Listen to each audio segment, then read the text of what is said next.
नमस्कार दोस्तों। डेट है आज की 31 मार्च 2021 और स्वागत है आपका एडिटोरियल डिस्कशन में। आज 3 इश्यूज हम डिटेल से डिस्कस करेंगे। सबसे पहले इकोनॉमिक ग्रोथ के एक नए आर्किटेक्चर की आवश्यकता की। दूसरा, academic excellence of engineering schools. देखो, पिछले दिनों एक आर्टिकल आया था कि बहुत सारे आईआईटीज खुलने से खास करके दूर दराज के क्षेत्रों में प्रमुख शहरों से दूर आईआईटीज का जो ब्रांड है वो खराब हो रहा है। तो उसी के अगेंस्ट उसी आर्टिकल को काउंटर करने के लिए ये आर्टिकल है। यहाँ पे वुमेन डेयरी फार्मर्स से संबंधित ये आर्टिकल है, इसे भी हम डिस्कस करेंगे। चलिए डिस्कशन स्टार्ट करते हैं। फर्स्ट इंपॉर्टेंट आर्टिकल देश के इकोनॉमिक मॉडल से संबंधित है। आप जीएस पेपर 3 के इस टॉपिक से आर्टिकल को रिलेट कर सकते हो। ये सारे एस्पेक्ट्स हम कवर करेंगे इस आर्टिकल के डिस्कशन में। देखो, कोविड-19 की महामारी के कारण जब देश में लॉकडाउन लगा था सबसे पहली बार, उस बात को अब ऑलमोस्ट 1 साल पूरा हो चुका है। जब लॉकडाउन लगा था, आपको याद है, लाखों करोड़ों लोगों को बहुत सारी यातनाओं को झेलना पड़ा था, जैसे कि माइग्रेंट वर्कर्स। करोड़ों माइग्रेंट वर्कर्स शहरों को छोड़ के अपने घर बार की तरफ निकल पड़े थे। तब बहुत सारे एक्सपर्ट्स ने ये बोला भी कि इंडिया को आवश्यकता है, जब ये महामारी थम जाए तो अपने इकोनॉमिक मॉडल पर फिर से विचार करें। क्या जिस इकोनॉमिक मॉडल के साथ हम आगे बढ़ रहे हैं, इससे देश के सभी नागरिकों का भला हो पाएगा या फिर नहीं हो पाएगा। अब देखो, लॉकडाउन लगने के 1 साल बाद चीज़ें नॉर्मल होने की दिशा में आगे बढ़ रही हैं। वैक्सीनेशन का काम काफ़ी तेज़ी से चल रहा है और जो माइग्रेंट वर्कर्स अपने होम स्टेट में गए थे, वो बड़ी संख्या में वापस शहरों में भी लौट चुके हैं काम करने के लिए। लेकिन क्वेश्चन यही, क्या जब वो बातें बोली गई थी कि इंडिया को अपने इकोनॉमिक मॉडल से पर फिर से विचार करना चाहिए, क्या सरकार नया इकोनॉमिक मॉडल अपना रही है महामारी से लेसन सीखते हुए, या फिर पुराने इकोनॉमिक मॉडल की तरफ ही आगे बढ़ रही है? राइटर का कम से कम देखो ये मानना है कि इस महामारी से सरकार ने कोई लेसन नहीं सीखे हैं और पुराने इकोनॉमिक मॉडल पर ही सरकार काम कर रही है। हम डिस्कस करेंगे एग्जाम्पल्स की सहायता से राइटर ऐसा क्यों बोलते हैं। शुरुआत में उनके द्वारा कुछ ग्लोबल इंडेक्सेस का हवाला दिया जाता है, जैसे ग्लोबल हंगर इंडेक्स। 107 देशों को रैंकिंग दी गई और इंडिया का स्थान आया 94 आउट ऑफ 107। इस बात पर कैबिनेट मिनिस्टर ने बोला कि ऐसा कैसे पॉसिबल हो सकता है, इंडिया में तो इवन एनिमल्स को भी मिठाइयाँ दे दी जाती हैं, तो कैसे इंडियंस ये देख सकते हैं कि उनके आसपास कोई पर्सन जो है वो भूखा है, तो इसलिए इस इंडेक्स में कमियां हैं। एक और इंडेक्स का एग्जांपल दिया जाता है WHR20 हैप्पीनेस रिपोर्ट। ये मार्च 2021 में रिलीज हुई थी। इसको रिलीज किया गया UN sustainable development solutions network के द्वारा। देखो, किसी देश का नागरिक क्या सोचता है अपनी हैप्पीनेस के बारे में, मतलब उसकी खुद की क्या परसेप्शन है। जैसे मैं आपसे पूछूं, क्या आप खुश हो? इसी प्रकार से इंडिया के नागरिकों से और विभिन्न देशों के नागरिकों से यह सर्वे किया गया, पूछा गया कि आपकी क्या परसेप्शन है आपकी हैप्पीनेस के बारे में। उसके आधार पर यह रिपोर्ट रिलीज की गई और इस रिपोर्ट में इंडिया को कितना स्थान मिला? 144th out of 153 countries. इसके अलावा देखो, वर्ल्ड बैंक के द्वारा भी हाल ही में एक रिपोर्ट रिलीज की गई, जिसमें कहा गया कि इंडिया की जो स्टॉक मार्केट है पिछले 1 साल में डबल हो गई हैं। अब गरीब लोग तो स्टॉक मार्केट में इन्वेस्ट करते नहीं। स्टॉक मार्केट डबल हुई मतलब अमीर और ज्यादा अमीर हुआ, जबकि गरीबी जो है हमारे देश में इंक्रीज हो गई बाय 75 मिलियन, यानी 75 मिलियन और ज़्यादा लोग गरीब हो गए। पूरे वर्ल्ड में कोविड-19 के बाद गरीब लोगों की जो संख्या इंक्रीज हुई, उसका देखो ये 60% है। यानी कोविड-19 के बाद पूरे वर्ल्ड में जितने लोग गरीब हुए, उसमें से 60% लोग तो इंडिया में ही गरीब हुए। इसके बाद राइटर बताते हैं कि पुराने इकोनॉमिक मॉडल में क्या कमियां थीं। मतलब कि कोविड-19 से पहले जो इकोनॉमिक मॉडल था उनमें मेनली क्या कंसर्न्स थे। सबसे पहला पॉइंट, विभिन्न देशों के बीच एक कंपटीशन होता था माइग्रेंट कैपिटल के लिए, मतलब कि एफडीआई के लिए। ज़्यादा से ज़्यादा इन्वेस्टमेंट को अट्रैक्ट करने के लिए विभिन्न देश कोशिश करते हैं कि उनका स्थान ईज ऑफ डूइंग बिजनेस में ऊपर आए। लेकिन देखो, कोविड-19 की महामारी जब आई तो ये रियलाइज हो गया कि माइग्रेंट कैपिटल के प्रति जो अट्रैक्शन है, ये मॉडल माइग्रेंट वर्कर्स के लिए सही नहीं है। तभी तो माइग्रेंट वर्कर्स ने इतनी प्रॉब्लम्स को झेला लॉकडाउन के दौरान।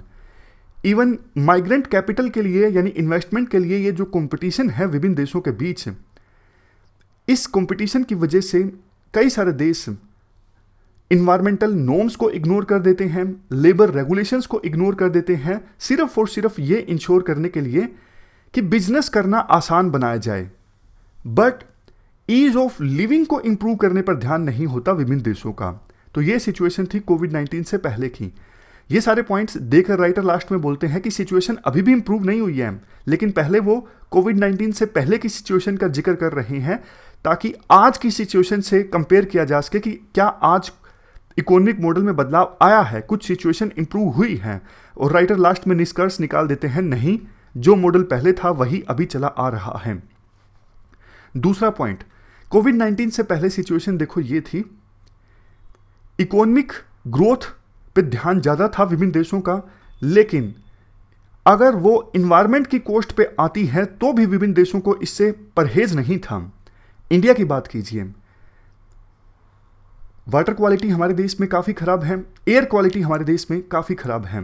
वाटर क्वालिटी के मामले में इंडिया की रैंक कितनी है? 120 आउट ऑफ 122, 120, 122 में से सिर्फ 2 ही देशों में वाटर क्वालिटी हमारे देश से ख़राब है। एयर क्वालिटी के मामले में हमारा कितना रैंक है?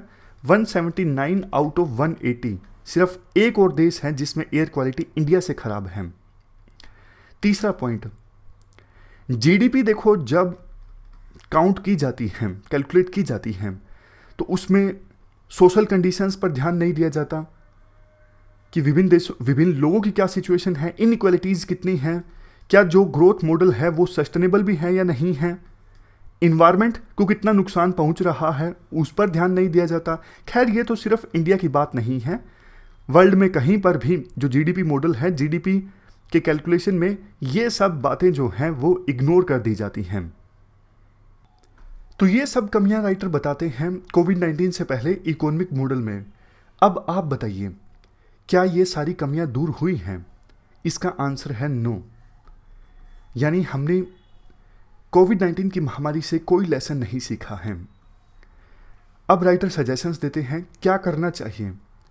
राइटर कहते हैं, इंडिया में मेजॉरिटी ऑफ पीपल की लाइफ्स को इम्प्रूव करने के लिए हमें इकोनॉमिक ग्रोथ के एक नए आर्किटेक्चर की आवश्यकता है, एक नए मॉडल की आवश्यकता है। इंडिया की इकोनॉमी देखो इस प्रकार से ग्रो होनी चाहिए कि देश के सभी नागरिकों की इनकम ग्रो हो।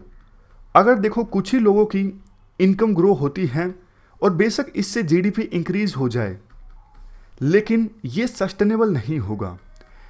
अगर हमें ये इंश्योर करना है कि सस्टेनेबली इंडिया की हायर इकोनॉमिक ग्रोथ रहे, तो हमें ये इंश्योर करना होगा कि हायर इकोनॉमिक ग्रोथ का फ़ायदा जो है देश के हर नागरिक को पहुंचे, देश के हर नागरिक की जो इनकम है वो ग्रो हो।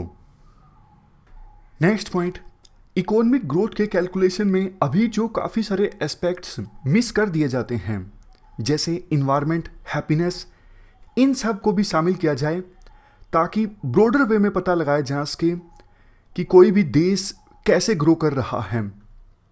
चौथा पॉइंट, अगर देखो प्रॉब्लम्स हैं तो लोकल कम्युनिटी को एंकरेज किया जाए कि उन लोकल प्रॉब्लम्स का सॉल्यूशन निकाला जाए।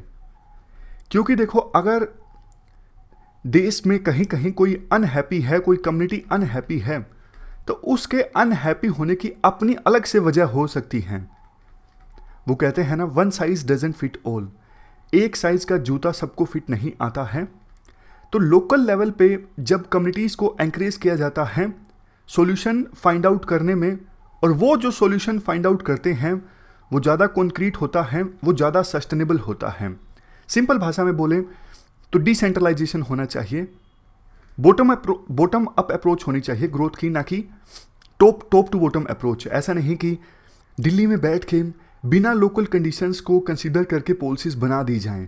जैसे देखो एग्जांपल्स के तौर पर टोटल 17 सस्टेनेबल डेवलपमेंट गोल्स हैं, तो लोकल ज़्यादा बेहतर ढंग से जानते हैं कि उनके लिए 17 में से कौन सा गोल फिलहाल सबसे ज़्यादा इम्पोर्टेंट है, तो लोकल्स को पावर दी जाए।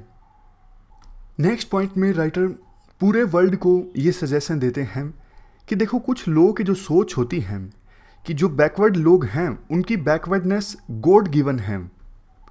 देखो ऐसा नहीं है, हमें इस सोच को बदलना है। ये जो सोच है कि कुछ लोगों का काम ही ये है डर्टी वर्क करना, अमीर लोगों को सर्व करना, इस सोच के साथ हम वर्ल्ड को बेहतर प्लेस नहीं बना सकते। कंक्लूजन में देखो राइटर ये बोलते हैं कि सरकार पुराने तरीकों पर वापस लौट आई है, फिर से 5 ट्रिलियन जीडीपी टारगेट को अचीव करने की दिशा में सरकार बहुत प्रयास कर रही है, बिना इस पर ध्यान दिए कि इन्वायरमेंट को कैसे नुकसान पहुंच रहा है। ये मानती है सरकार अभी भी जो वेल्थ क्रिएटर्स हैं, जो बड़े बड़े इंडस्ट्रियलिस्ट, वही सॉल्यूशन है हायर इकोनॉमिक ग्रोथ के लिए। पावर सेंट्रलाइजेशन सरकार कर रही है, यानी लोकल कम्युनिटीज़ को पावर नहीं दे रही है। राइटर देखो एक बात ये भी बोलते हैं, हमें नॉर्दर्न यूरोप के कंट्रीज से सीखना चाहिए, जैसे डेनमार्क, फिनलैंड। इनमें से देखो काफ़ी सारे देश ऐसे हैं जहाँ पे पर कैपिटा इनकम हाईएस्ट नहीं है, लेकिन हैप्पीनेस के मामले में वो ज़्यादा आगे हैं। इसका निष्कर्ष ये निकलता है, इवन देखो बहुत अमीर लोग भी अनहैप्पी हो सकते हैं अगर उनके पास रिलेटिवली कम पैसे हैं, एज कंपेरिजन टू दूसरे लोग उनके पास कम पैसे हैं तो वो भी अनहैप्पी हो सकते हैं। तो एक चीज़ जो सबसे ज़्यादा इंपॉर्टेंट है वो है स्पिरिट ऑफ कम्युनिटी, यानी एक दूसरे में ट्रस्ट, ऑर्गेनाइजेशन में ट्रस्ट, ये बहुत ज़रूरी है। माइकल सैंडल जो कि देखो एक फेमस सेकुलर हैं, उनका ये मानना है इंडिविजुअलिज्म जो खास करके वेस्टर्न सोसाइटीज़ में ज़्यादा है। इंडिविजुअलिज्म एक डिजीज़ की तरह है। इंडिविजुअलिज्म मतलब मेरी सक्सेस, मेरी फेलियर मेरी खुद की रिस्पॉन्सिबिलिटी है। इस वैल्यू से देखो गरीबी के प्रति इनडिफरेंस जो है, उदासीनता जो है वो बढ़ती जा रही है। यानी गरीबी होती भी है तो भी लोग ध्यान नहीं देते, उनको लगता है मेरी गरीबी, मेरी अमीरी, मेरी फेलियर, मेरी सक्सेस ये सिर्फ और सिर्फ मेरी जिम्मेदारी है। जबकि इसके विपरीत एक और मॉडल है कम्युनिटेरिज्म का। किसी और दिन हम डिटेल से डिस्कस करेंगे कम्युनिटेरियनिज्म का मॉडल क्या है, लेकिन फिलहाल वो ये बोलते हैं इंडिविजुअलिज्म देखो एक डिजीज की तरह है। इंडिया में हमें इंडिविजुअलिज्म को नहीं पनपने देना है। जल्द ही आज़ादी को 75 वर्ष पूरे हो जाएंगे, तो हमें एक सेल्फ रिफ्लेक्शन की आवश्यकता है। किस प्रकार का देश हम बनाना चाहते हैं, क्या जिसमें सभी लोगों की अपलिफ्टमेंट हो, उनका इनकम लेवल बढ़े, या फिर सिर्फ देश की इकोनॉमिक ग्रोथ रेट तो बढ़े लेकिन जिसका कुछ ही लोगों को फ़ायदा हो। तो ये पूरा आर्टिकल हमने डिस्कस किया देश के इकोनॉमिक मॉडल के बारे में। चलते हैं आगे। नेक्स्ट आर्टिकल एकेडमिक एक्सीलेंस से संबंधित है। आप जीएस पेपर 2 के इस टॉपिक से आर्टिकल को कनेक्ट कर सकते हो। आपको याद होगा कुछ दिनों पहले एक आर्टिकल आया था जिसमें राइटर कहते हैं छोटे छोटे शहरों में, दूर दराज के एरियाज़ में आईआईटीज़ खुलने से आईआईटीज़ का जो ब्रांड है वो ख़राब हो रहा है। तो छोटे छोटे शहरों में, दूर दराज इलाकों में जो आईआईटी खुले हैं उनका आप नाम चेंज कर दो, उन इंजीनियरिंग इंस्टीट्यूशंस को आप और बेहतर बनाओ, अच्छा इंफ्रास्ट्रक्चर दो, लेकिन नाम आप आईआईटी मत रखो। ऐसा राइटर कह रहे थे। आपको याद होगा हमने आर्टिकल काफ़ी डिटेल से डिस्कस किया था। तो उसी के जवाब में ये आर्टिकल है। आज इस आर्टिकल में राइटर कहते हैं कि देखो बेशक कोई आईआईटी दूर दराज के क्षेत्र में है, आसपास इंडस्ट्रीज ना भी हों, तो भी वो आईआईटी बहुत बेहतर परफॉर्म कर सकता है। तो एसेंस इस आर्टिकल की ये है। अब राइटर अपने जो आर्गुमेंट्स देते हैं वो हम समझेंगे। ये सारे एस्पेक्ट्स हम कवर करेंगे इस आर्टिकल में।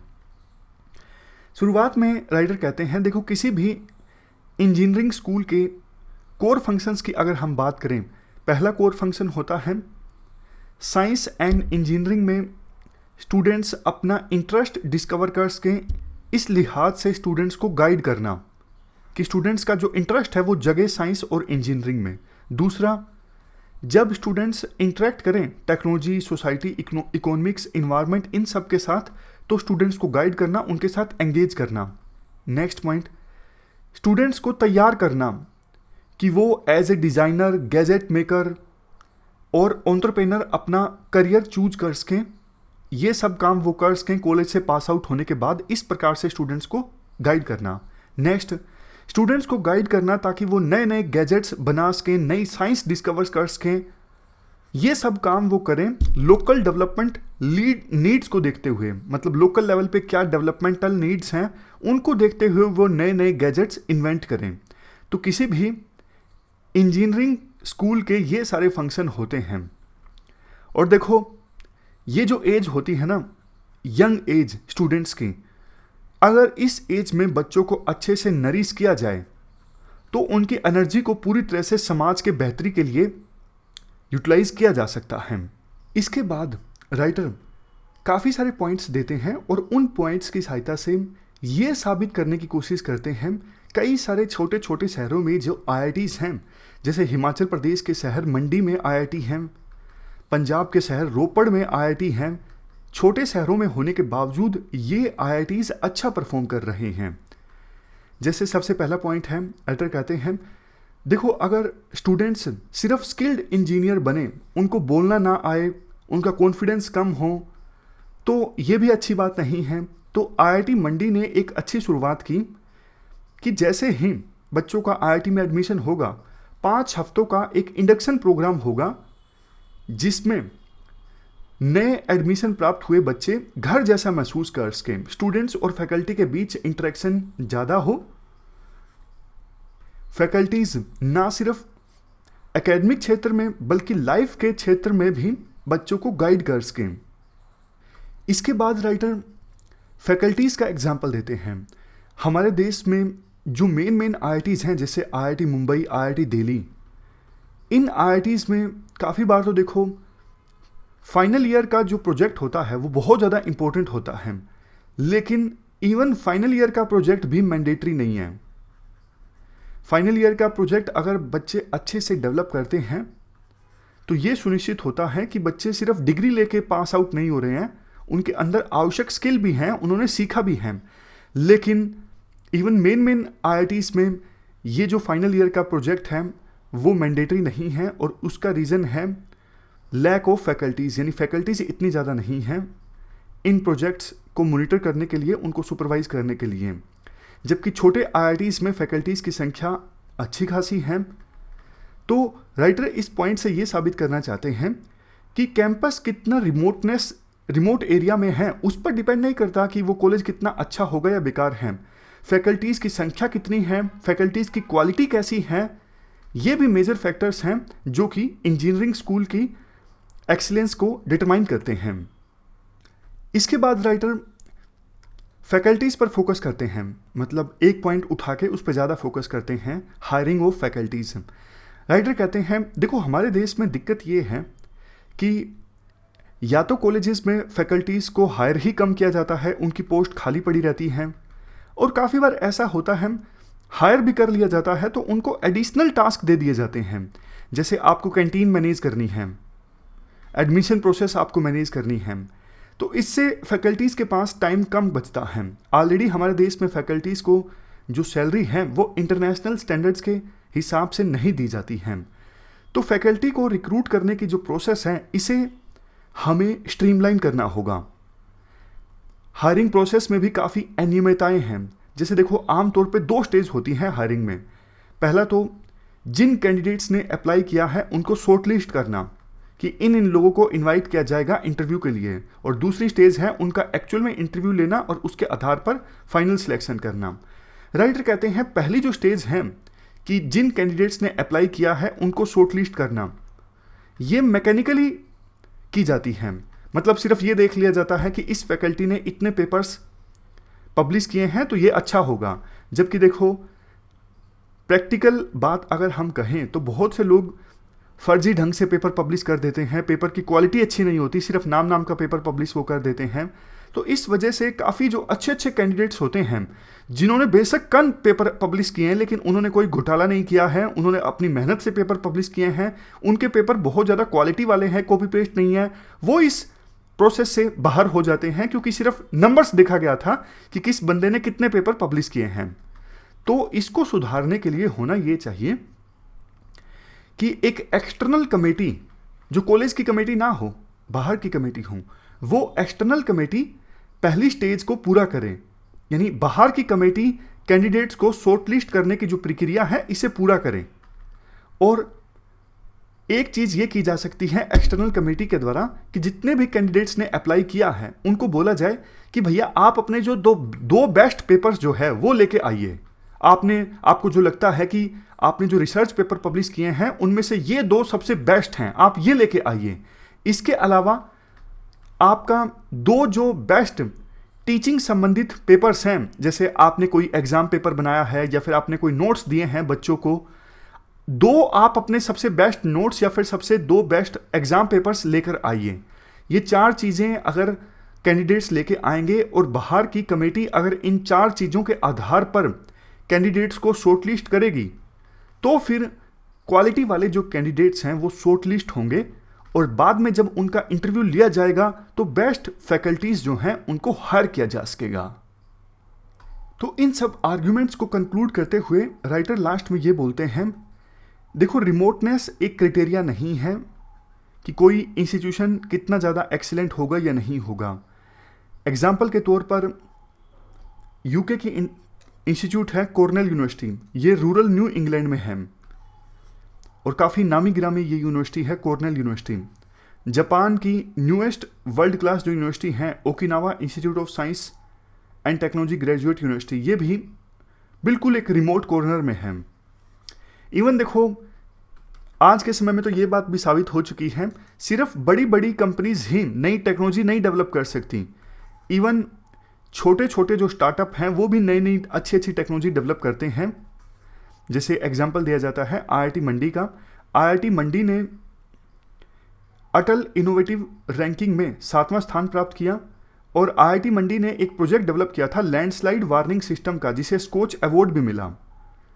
समझ गए? तो ये सब बातें साबित करते हुए एसेंस यही निकलता है कि यूं मत बोलिए कि अगर कोई आईआईटी दूर दराज के क्षेत्र में है तो इसका मतलब वो ब्रांड खराब कर देगी, वो अच्छे से आईआईटी के ब्रांड को सस्टेन नहीं कर पाएगी, वो और भी बेहतर काम कर सकती हैं, एक्सीलेंस की तरफ आगे बढ़ सकती हैं। चलते हैं आगे।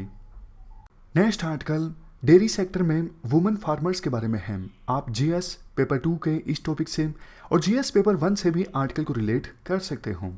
सबसे पहले क्वेश्चन मैं आपसे पूछता हूँ, कोऑपरेटिव का क्या मतलब होता है? इस आर्टिकल में एक टर्म इस्तेमाल है डेयरी कोऑपरेटिव, तो वो आपको आसानी से समझ में आ जाएगी। कोऑपरेटिव वर्ड का मतलब अगर आपको पता हो, ये देखो ऑटोनोमस एसोसिएशन होती है कुछ पर्सन्स की जो कि वॉलंटरी एसोसिएट होते हैं एक दूसरे के साथ ताकि अपने common economic, social and cultural needs और एस्पायरेशंस को पूरा कर सकें। और उस एसोसिएशन में सबकी भागीदारिता होती है, जॉइंटली ओन्ड वो ऑर्गेनाइजेशन होती है, यानी सबका मालिकाना हक होता है उस ऑर्गेनाइजेशन पर और उस ऑर्गेनाइजेशन को डेमोक्रेटिकली कंट्रोल किया जाता है। तो ये कंप्लीट डेफिनेशन है। हालांकि देखो थोड़ी लेंथी है, थोड़ी मुश्किल है, थोड़ी टेक्निकल है, लेकिन लिखनी है जब आंसर में डेफिनेशन कोऑपरेटिव की तो आप ये लिख सकते हो। मतलब देखो कोऑपरेटिव का बहुत सिंपल होता है, जैसे बहुत सारे लोग जब एक साथ आते हैं बिजनेस करने के लिए, जैसे डेयरी सेक्टर में है, काफ़ी सारे जो किसान हैं वो एक साथ आ गए कि हम मिल के हमारा दूध बेचेंगे, इससे हमारी जो बार्गेनिंग पावर है वो इंक्रीज होगी। तो वो एक ऑर्गेनाइजेशन बनाते हैं जिसे आप कोऑपरेटिव कह सकते हैं और उस ऑर्गेनाइजेशन में सभी फार्मर्स की चलती हैं, यानी मिलजुल के डिसीजन लिए जाते हैं। मालिकाना हक भी किसी एक किसान का नहीं होता, सभी का होता है क्योंकि वो जॉइंटली ओन्ड ऑर्गेनाइजेशन होती है। ये सारे एस्पेक्ट्स हम कवर करेंगे इस आर्टिकल में। देखो हर साल एक महीना जो है, कोई भी एक महीना डिसाइड कर लिया जाता है और उसे वुमेन हिस्ट्री मंथ के रूप में सेलिब्रेट किया जाता है। वुमेन हिस्ट्री मंथ मतलब इस महीने में महिलाओं का जो योगदान रहा है इतिहास में उसको याद किया जाएगा। इस साल 1 मार्च से लेकर 31 मार्च तक वुमेन हिस्ट्री मंथ को सेलिब्रेट किया जा रहा था। तो राइटर कहते हैं ऑपरेशन फ्लड के दौरान यानी वाइट रेवोल्यूशन के दौरान जो वुमेन डेयरी फार्मर्स ने कंट्रीब्यूट किया, उनके योगदान को सराहा जाना चाहिए, जिसकी वजह से ऑपरेशन फ्लड सफल हो सका और हमारे देश में दूध की सरप्लस प्रोडक्शन होना स्टार्ट हो गई। और ये तब जबकि देखो हमारे देश में मेजॉरिटी ऑफ डेयरी फार्मर्स जो हैं वो उनके पास लैंड बहुत कम था, सिर्फ गाय भी बहुत कम, 2 से 5, फिर भी वुमेन डेयरी फार्मर्स ने बहुत अच्छा काम किया। इसके बाद आर्टिकल में डेयरी कोऑपरेटिव मॉडल्स की सिग्निफिकेंस की बात की जाती है। जब देखो डेयरी कोऑपरेटिव बनने लगी ऑपरेशन फ्लड के दौरान, तो इससे छोटे छोटे जो किसान थे जो पहले मिडिलमैन के चुंगल में फंसे हुए थे, वो मिडिलमैन के चुंगल से बच के, क्योंकि कोऑपरेटिव बनी, डेयरी कोऑपरेटिव जब बनी, जो किसान की बार्गेनिंग पावर इंक्रीज हुई और किसानों के मिल्क का मिनिमम प्राइस पर प्रोक्योरमेंट होने लगा। इससे किसान एम्पावर्ड हुए। इंटरनेशनल डेवलपमेंट रिसर्च सेंटर की एक स्टडी के अनुसार 93% वुमेन फार्मर्स जिनको ट्रेनिंग मिली और फाइनेंशियल सपोर्ट मिली, वो अपने वेंचर में सफल हुई। कंपेयर टू देखो, अगर वुमेन फार्मर्स को सिर्फ फाइनेंशियल एड मिली, ट्रेनिंग नहीं मिली, तो उसमें से सिर्फ 57% जो फार्मर्स हैं वो सफल हुई। तो कहने का क्या मतलब हुआ? कहने का मतलब ये हुआ कि ट्रेनिंग जब दी जाती है वुमेन फार्मर्स को खास करके, तो सक्सेस की जो संभावना है वो बढ़ जाती है। इसी से लेसन सीखते हुए नेशनल डेयरी डेवलपमेंट बोर्ड अब फार्मर ओरिएंटेशन प्रोग्राम चला रहा है पूरे देश में, जिसमें वुमेन फार्मर्स को ट्रेन किया जाता है साइंटिफिक बेस्ट प्रैक्टिसेस में, किस इशू पर, जैसे कि देखो animal health, fodder quality, clean milk production और अकाउंट मैनेजमेंट।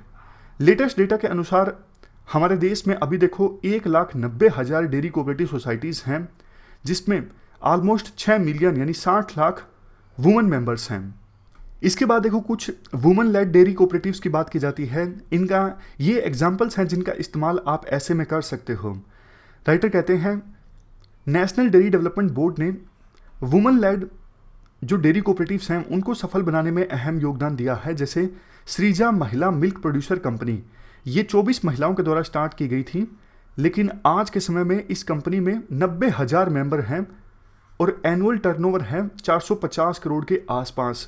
पिछले साल अमूल डेयरी ने एक लिस्ट निकाली थी 10 वुमेन डेयरी फार्मर्स की जो लखपति बन गई कंपनी को दूध बेच के। जैसे देखो नवलबेन चौधरी, इन्होंने 2019-20 में 2,21,595 किलोग्राम दूध बेचा और इससे 88 लाख रुपए अर्न किए।